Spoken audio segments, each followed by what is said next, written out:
Bueno, buenas noches a todos. Mi nombre es Alberto Puerto y voy a explicar y a compartirles el póster de ácidos nucleicos.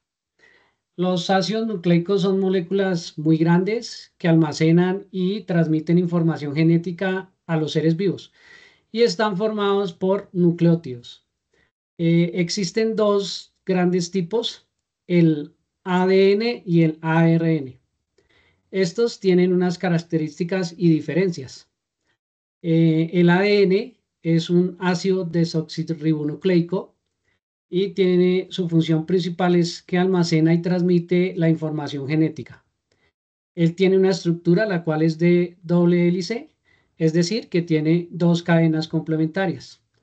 Su azúcar es desoxirribosa, tiene unas bases nitrogenadas las cuales son adenina, timina, citosina, guanina. Y su ubicación principalmente está en el núcleo, aunque también se encuentra en las mitocondrias y en los cloroplastos. Su estabilidad, él es muy estable, permite pues conservar la información genética a largo plazo. El ARN, ácido ribonucleico, su función principal es participar en la síntesis de las proteínas y en la regulación de los genes. Su estructura generalmente es monocatenario, es decir, que es de una sola cadena. Tiene un azúcar ribosa y sus bases nitrogenadas son adenina, uracilo, citosina y guanina. Adicional, está ubicado en el núcleo y en el citoplasma, aunque también lo encontramos en los ribosomas. Su estabilidad es menos estable que el ADN, y él se degrada con facilidad. Tiene unas diferencias clave. Los dos entre sí generan unas diferencias clave. El ADN guarda información y el ARN la utiliza. El ADN tiene tiamina y el ARN tiene uracilo. El ADN es de doble hélice y el ARN cadena simple. Estos pues tienen unas mutaciones genéticas y las generan en las plantas. Estas mutaciones genéticas en las plantas son cambios en el ADN que alteran características como el color, la forma, el tamaño y la resistencia. Pueden ser de carácter natural y estas se dan por los rayos ultravioleta. También hay unas diferencias artificiales o inducidas que se da por radiación, por aplicación de químicos, algunas técnicas modernas, las cuales generan una mejora y adaptación en los cultivos. Ellos tienen tres tipos especiales de mutaciones. Hay una que es la mutación de punto. Esta mutación de punto es un cambio en la base, que el ejemplo pues es cuando tenemos o cortamos un tallo floral de varios puntos, un punto sale de un color diferente. La segunda es las duplicaciones, es cuando se pierde o se repite el fragmento del ADN. Hay una tercera que son las mutaciones cromosómicas, que es la alteración en el número de cromosomas. Esto es muy común en las plantas y tiene un nombre. Su nombre es poliploidía. ¿Qué es poliploidía? Poliploidía es cuando la planta tiene más cromosomas que el cultivo en general y esto lo que hace es que los frutos sean más grandes o más gruesos. Esto es lo que hace la diferencia del poliploidía. Adicional, pues yo trabajé con unos ejemplos en la mutación ambiental y vegetal. Para ello, pues escogí la planta del clavel, lo cual tiene su nombre científico es Dianthus cardiopilius. Sus mutaciones, pues son variedades en los colores, en los pétalos, un envejecimiento de la flor logrando claveles que duren más tiempo. Su mutación artificial, pues son resistentes a plagas y enfermedades y logran una mayor duración en post cosecha. Es decir, de acuerdo a la resistencia que generan, pueden durar más tiempo a la hora de permanecerlas en guardia. ¿Sí? Em, Esto pues facilita también la vida de las flores en florero, es decir, pueden durar entre 8 y 15 días. Adicional, también trabajé con la planta del maíz, cuyo pues nombre científico es Sea maíz. Digamos que este tiene unas variedades en las mutaciones ambientales, pues las variedades son adaptadas a distintos suelos y climas con granos de distintos colores. ¿Sí? Su mutación artificial hace o logra que sean cultivos más resistentes a las sequías y con mayor valor nutricional. En conclusión, los ácidos nucleicos ADN y ARN son fundamentales para la vida porque almacenan, transmiten y ejecutan la información genética. Gracias a ellos, los organismos pueden heredar características y producir proteínas, al igual que adaptarse a cualquier entorno. Sin los ácidos nucleicos no existiría la continuidad de y la diversidad de la vida. Es decir, pues son muy importantes. Con esto termino mi presentación. Espero haya pues sido claro y si tienen alguna pregunta, con gusto quedo pendiente. Gracias, compañero Alberto.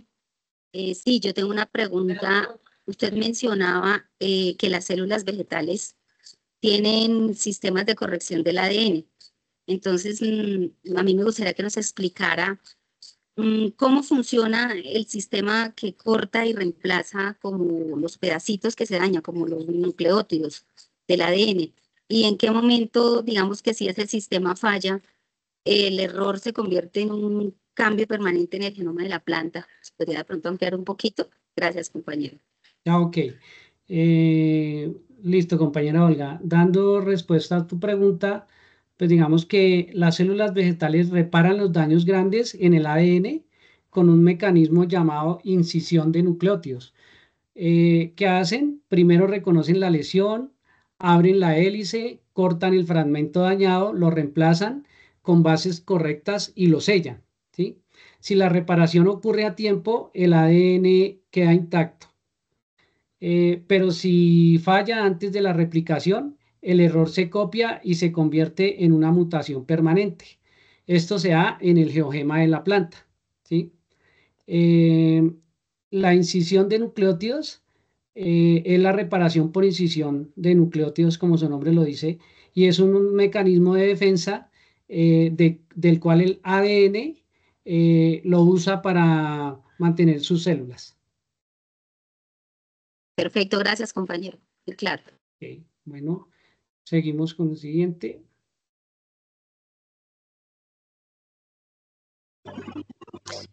Buenas noches, mi nombre es Nayeli Smith y me tocó el tema de aminoácidos. Quería preguntar si me pueden escuchar bien. Sí, sí. Sí, compañera, está claro. Bueno, gracias. Entonces decimos que los aminoácidos son un compuesto orgánico que contiene un grupo amino y un grupo carboxilo, así como lo pueden ver en la imagen, en el ejemplo, y funcionan como una unidad básica en la formación de proteínas. Entonces, en la siguiente pregunta me pidieron nombrar 2 procesos generales y 2 procesos específicos. Entonces, en los procesos generales son esos procesos que pueden ocurrir tanto en una célula vegetal como en una célula animal. En primer lugar, tenemos la catálisis enzimática, que es la aceleración de reacciones químicas como la glucosis o síntesis de aminoácidos. También tenemos el transporte, que es la proteína que moviliza la sustancia como los nutrientes, los iones, gases, dentro y fuera de la célula. Tenemos estructura y soporte, proteínas como el colágeno en animales o el citoesqueleto en células eucarióticas mantienen la forma y organización. En los procesos específicos, que son procesos que solo se pueden realizar en células vegetales, tenemos la fotosíntesis. La enzima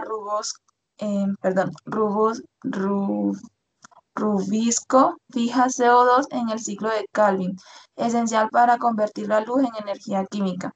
También tenemos las defensas contra patógenos, proteínas como quitinasas y B1,3 gluconasas degradan componentes de hongos para proteger a la planta. En la siguiente pregunta dice, la estructura primaria en una proteína corresponde al orden en que se van enlazando los aminoácidos dentro de una cadena. Yo puse dos ejemplos, que es la glicina, que es el aminoácido más simple de todos porque su cadena lateral es solo un átomo de hidrógeno, y también está la alanina. Participa en el metabolismo energético, especialmente en el ciclo de glucosa-alanina, que transporta nitrógeno desde los músculos hacia el hígado para su alimentación. En la siguiente pregunta, aquí me piden como profesional resolver un problema. Supongamos que hay un suelo que está alcalino, está ácido. ¿Cuál sería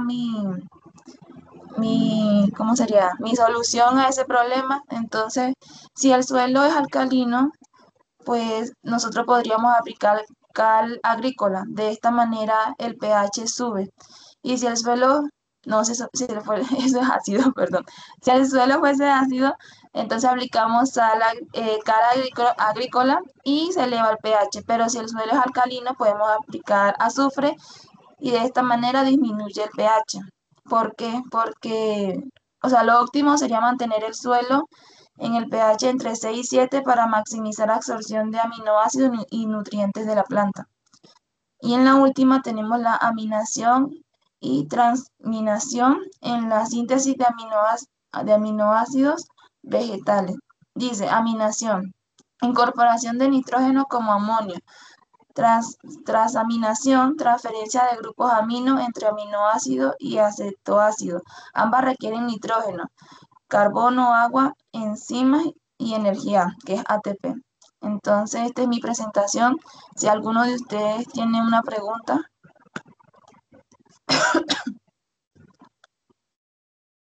Compañeros, buenas noches. Sí, mira que me gustaría de pronto saber, mencionas el proceso de la catálisis enzimática. Me gustaría de pronto saber qué tan importante es este proceso dentro de las funciones que realizan en las células. Muchas gracias, Luis. Sí, la importancia de la catálisis enzimática dentro de la célula, una de ellas es que acelera la reacción química de forma natural sería muy lenta. También reduce la energía de activación, haciendo más eficiente el metabolismo celular. Optimiza el uso de energía y recursos dentro de la célula. O sea, en pocas palabras, la catálisis enzimática es el motor biológico que hace posible la vida, que garantiza que todas las reacciones celulares ocurran con rapidez y precisión y control. Ok, compañera, muchas gracias. Bueno, gracias a ustedes. El siguiente.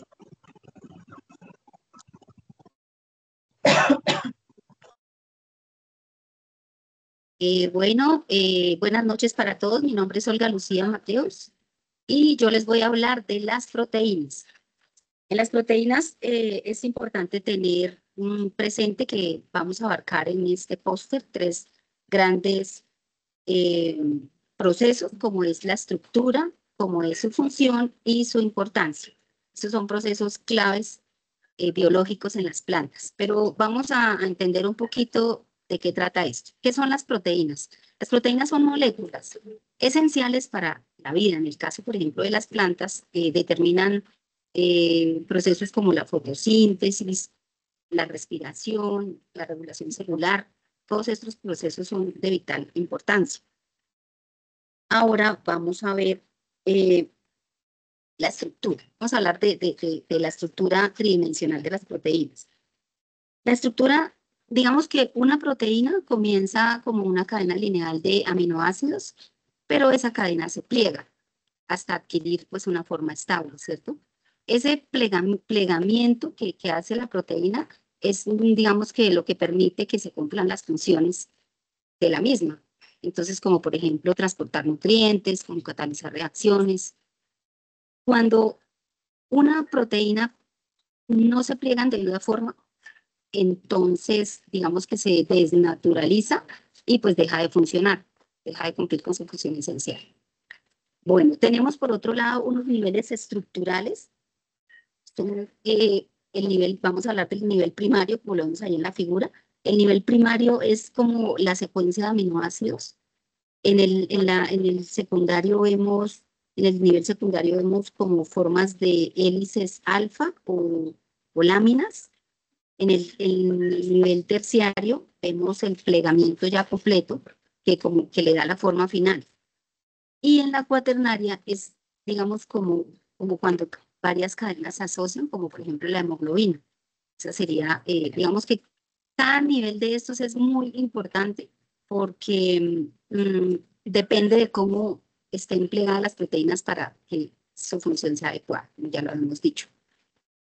Ahora vamos a hablar de qué sucede, ya les he hablado de qué sucede, pues cuál es, digamos, el valor de que estén bien plegadas, las consecuencias del mal plegamiento. Cuando una proteína no se pliega bien, pierde su función. Entonces esto pues en las plantas afecta principalmente a los cloroplastos, donde muchas proteínas participan en el proceso de fotosíntesis. La acumulación de proteínas mal plegadas pueden alterar la acumulación, por ejemplo, de energía y generar sustancias dañinas. Entonces, digamos que como la naturaleza es sabia y las plantas tienen una defensa para ello, lo que hacen las plantas es activar un sistema de control. El sistema de control tiene unas siglas que es TP minúscula, UPR mayúscula, que básicamente este sistema de control lo que trata es de dar una respuesta, esa es la respuesta a las proteínas mal plegadas en el cloroplasto, ¿cierto? Entonces activa ese sistema de control y corrige o elimina las proteínas defectuosas y así la célula sigue funcionando de manera normal. Ahora vamos a hablar de las hemoproteínas y la unión al oxígeno. Entonces, estas proteínas pues son esenciales y son especiales además. Contienen un grupo hemo con hierro en su centro. En este grupo está la mioglobina. Digamos que la mioglobina y la hemoglobina, como ya les dije, son proteínas. En la mioglobina se almacena el oxígeno en el músculo y la hemoglobina lo transporta a la sangre. Lo que pasa es que la hemoglobina tiene mucho mejor desempeño porque no trabaja sola. Tiene 4 espacios para unirse al oxígeno. En cambio, la mioglobina lo hace en un solo depósito. Entonces, este mecanismo para la hemoglobina asegura que el oxígeno llegue de manera eficiente a las células cuando lo necesitan. Bueno, ahora, digamos que para concluir lo que podemos decir es que las proteínas son vitales para la vida y en las plantas son protagonistas de procesos importantes, como ya lo hemos dicho, la fotosíntesis, el metabolismo. Comprender su estructura y su funcionamiento nos ayuda pues a valorar cómo la biología mantiene un equilibrio perfecto interno entre los organismos y cómo la ciencia estudia estos mecanismos para aplicarlos pues, en diferentes campos. Esa sería mi presentación, muchachos. Si tienen alguna pregunta, alguna aclaración, con mucho gusto. Compañera, me gustaría saber o que me des un ejemplo sobre cómo las proteínas defienden a las plantas. Que me des un ejemplo. Perfecto. Bueno, digamos que en ese ejemplo podemos hablar de una proteína PR, que es como una proteína que responde a los patógenos. Son como defensas naturales de las plantas, algo así como, a ver qué les digo yo, como cuando un hongo intenta invadir la planta. Creo que eso lo vemos mucho en agronomía, pues en el tema que estamos estudiando nosotros. Entonces, la planta produce unas proteínas llamadas glucanasas que rompen la pared del hongo y evitan que siga creciendo. Sí, es como cuando nuestro cuerpo produce anticuerpos para defenderse de una gripe, más o menos para llevarlo a un tema un poco más claro. ¿Sí? ¿Estaría bien, compañera? ¿Claro para todos? Sí, señora, muchas gracias. Gracias.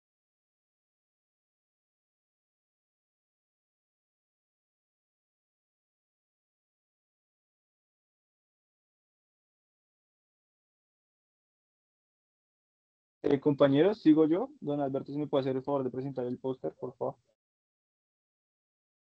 Ya lo dejé en pantalla. ¿No, lo están viendo ustedes, compañeros? Sí, ahí está claro. Sí, señor. Bueno, entonces, buenas noches. Mi nombre es Santiago Reyes y el día de hoy les voy a hablar sobre los carbohidratos en las plantas. Primero debemos saber qué función cumplen los carbohidratos en las plantas y esta es básicamente es la fuente de energía de las plantas y la fuente de estructura. Para hablar de los carbohidratos, estos se dividen en diferentes grupos, desde los más pequeños hasta los más grandes. Los más pequeños son los monosacáridos, siguen los disacáridos, los olisacáridos y los polisacáridos. Los monosacáridos, que es la forma más pequeña de carbohidratos, tienen una fórmula general de CH2ON, son solubles en agua gracias a la presencia de un grupo OH y se clasifican en dos, las aldosas y las cetosas. Las aldosas se identifican por la presencia de un grupo amida y las cetosas por la presencia de una cetona. Los monosacáridos son las bases para construir los polisacáridos, disacáridos y olisacáridos. Los polisacáridos en la importancia vegetal los pueden ver en la tabla que estoy presentando. En esta tabla se pueden ver en las columnas los monosacáridos, su presencia natural y su función fisiológica. Algunos de los monosacáridos más importantes son la glucosa, que su presencia natural está en las frutas y en la savia de las plantas, y su función fisiológica es ser fuente primaria de energía. Sigue la fructosa, que está presente en las frutas y en el néctar, y su función fisiológica es proveer energía rápida y es el endulzante natural sí, el endulzante natural. Sigue la galactosa, que está presente en las paredes celulares vegetales, y su función es ser precursor de los polisacáridos estructurales. Sigue la manosa, que su presencia está en las plantas superiores, y su función fisiológica es ser componente de glucoproteínas. Y por último, la ribosa, que se encuentra en absolutamente todas las células vegetales y su función principal es ser la encargada de sintetizar ácidos nucleicos. Algunos los polisacáridos de almacenamiento son los que guardan la energía para que la planta pueda usarla después, a diferencia de los monosacáridos, que la energía que proveen a las plantas es inmediata.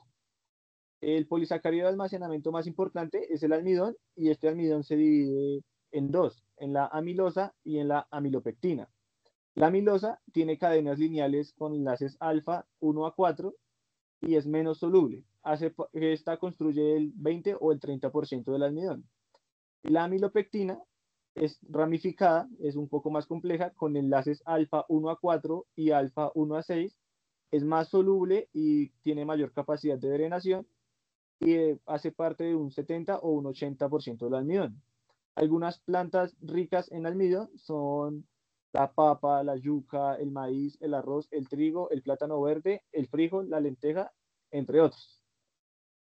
Ahora, la celulosa es un polisacárido, pero este no es de energía, sino de estructura. Este es el que se encarga de que las plantas tengan un tallo y hojas rígidas. Su composición es un polímero de beta de glucosa con enlaces beta de 1 a 4. Pues la importancia es básicamente esa, darle una mayor rigidez y estructura a las plantas. Y su principal diferencia con el almidón es que el almidón es reserva energética y tiene enlaces alfa solubles, y la celulosa es un polímero estructural con enlaces beta y es insoluble en agua. Pues básicamente este es mi póster. No sé si alguno tenga una pregunta o le haya quedado pues claro el tema de los carbohidratos en las plantas. Muchas gracias. Muchas gracias, compañero Santiago. Sí, yo tengo una pregunta. Quisiera saber si me puedes ayudar ¿qué impacto tendría en la agricultura si una planta perdiera la capacidad de producir en sus paredes, de producir celulosa en sus paredes celulares? Muchas gracias, compañero Alberto. Pues la principal, pues realmente no existirían cultivos productivos porque, como lo mencioné en la exposición, la celulosa es la encargada de darle estructura a las plantas. Entonces tendríamos cultivos poco rígidos y muy fáciles de atacar por plagas y enfermedades, porque la celulosa pues es la encargada de darle estructura y una rigidez, protegiéndola pues de plagas y enfermedades, y tendríamos pues eh, tallos delgados y hojas no firmes.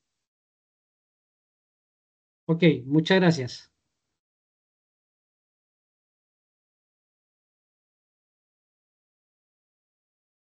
Compañeros, buenas noches. Me corresponde el tema de proteínas y lípidos. Don Alberto ya ahí tiene el póster donde podemos encontrar, básicamente nos solicitan un comparativo de dos proteínas como lo son la hemoglobina y la hemoglobina. Podemos hablar que son proteínas. La hemoglobina es una proteína animal.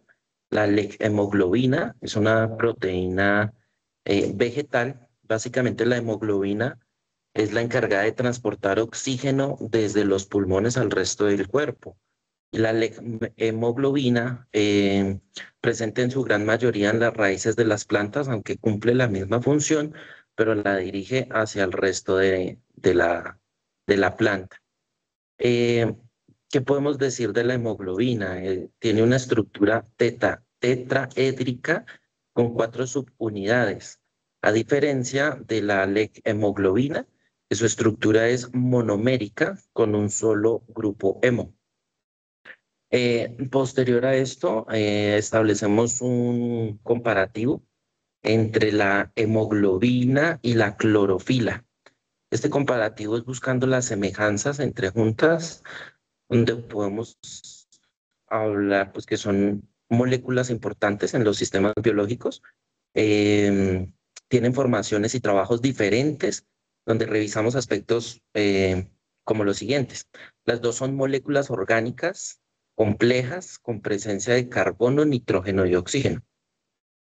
Juntas en su estructura tienen un anillo porfirínico, la hemoglobina con un grupo hemo y la clorofila con un grupo clorofila. Como lo podemos ver en el gráfico, tienen estructuras muy similares. Establecer una diferencia la podríamos llegar a establecer básicamente en los colores. Eh, la hemoglobina tiene un color rojizo, la encontramos en la sangre de los seres humanos y de los animales. Esto dado el caso que tienen una afinidad con el hierro, y la clorofila, al ser de color verde, básicamente es porque encontramos una afinidad con el magnesio. Estas dos proteínas, como habíamos comentado anteriormente, tienen unas estructuras muy similares y tienen afinidad hacia los iones positivos. Em, Como les digo, se pueden complementar a iones metálicos, por ejemplo, la hemoglobina se une al hierro y la clorofila al magnesio.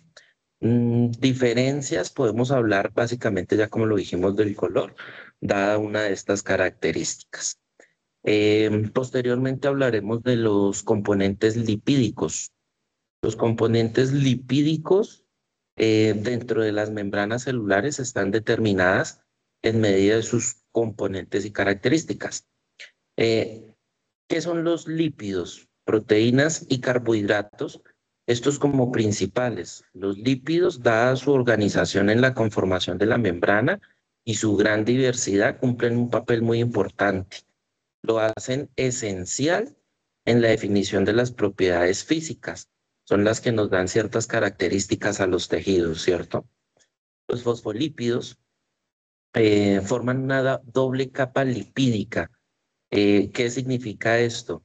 Tienen una parte, como lo podemos ver en el póster, una parte eh, anti, es que suena una parte hidrofóbica, que es afín al agua, y dos colas apolares que la hacen, una es hidrofóbica, que la hace afín al agua, y la otra las hace repelentes al agua. Dentro de los fosfolípidos podemos encontrar también los esfingolípidos, que reciben su nombre ya que poseen una molécula esfingosina. Pasamos a revisar el tema de la movilización de las moléculas en la membrana, a fin de transportar los nutrientes de un lado al otro dentro de la misma planta. Básicamente a este proceso lo llamamos osmosis. Es una manera de movimiento de agua por medio de la membrana celular, transportando solutos o propiedades hacia otras zonas de menor concentración. Dentro de la movilización podemos hablar de un transporte pasivo o difusión, que es la misma osmosis. No sé si algún compañero tenga alguna pregunta.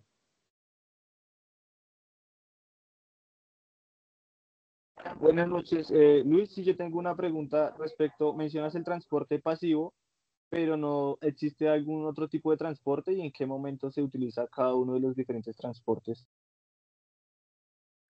Ok, sí, señor.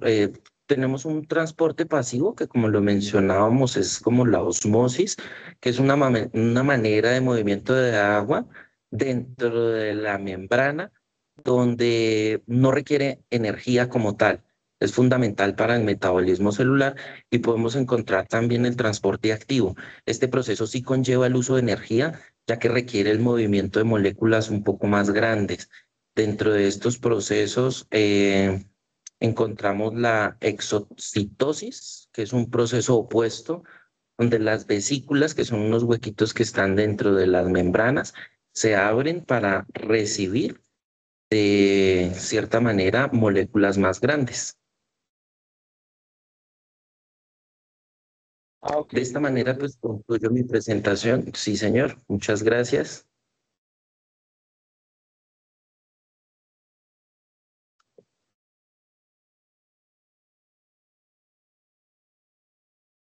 Entonces, pues ya terminamos nuestra exposición para que pues el tutor pueda observarla y pues calificar. Entonces, muchas gracias por escucharnos, compañeros, y ya voy a terminar la grabación. Gracias Bueno, a muchas todos. gracias a todos. Gracias a todos.